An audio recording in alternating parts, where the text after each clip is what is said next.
vous revenez sur l'alinéa relatif à la dépénalisation. Je pense qu'il faut aussi remettre les choses dans leur contexte.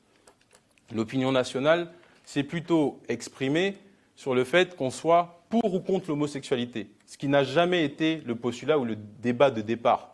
La question qui était posée par cet alinéa-là et son retrait, c'était de savoir, est-ce que le fait d'être homosexuel mérite que l'on aille en prison, qu'on aille en prison tout simplement? Est-ce que l'orientation sexuelle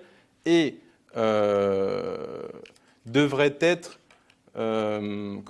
sanctionnée par le code pénal? La réponse, elle est non. Sur la partie sur la filiation, il faut parfois pas oublier la personnalisation qu'on veut donner à certaines mesures, au nom de certaines théories du complot ou d'une vérité qu'on veut choisir.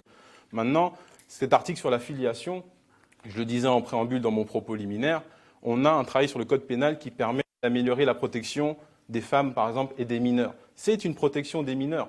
Vous n'êtes pas sans savoir qu'il y a des phénomènes de spoliation aujourd'hui des démarches successorales parce que la famille va renier le fait que tel ou tel enfant soit du père ou de la mère qui est décédé. Donc, c'est une utilité vis-à-vis des démarches successorales. Et avant tout, c'est de dire que c'est aux institutions compétentes de décider. Je prends l'exemple de la démarche successorale. Si une personne qui doit décider de qui est l'enfant de son père, c'est votre acte de naissance. Donc, c'est l'état civil qui va dire vous êtes le fils de votre père, vous êtes le fils de votre mère.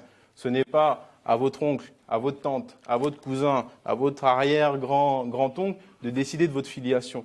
Donc, c'est juste une mesure de protection. Là, je prends le cadre des orphelins, dans le cadre de succession, tout simplement.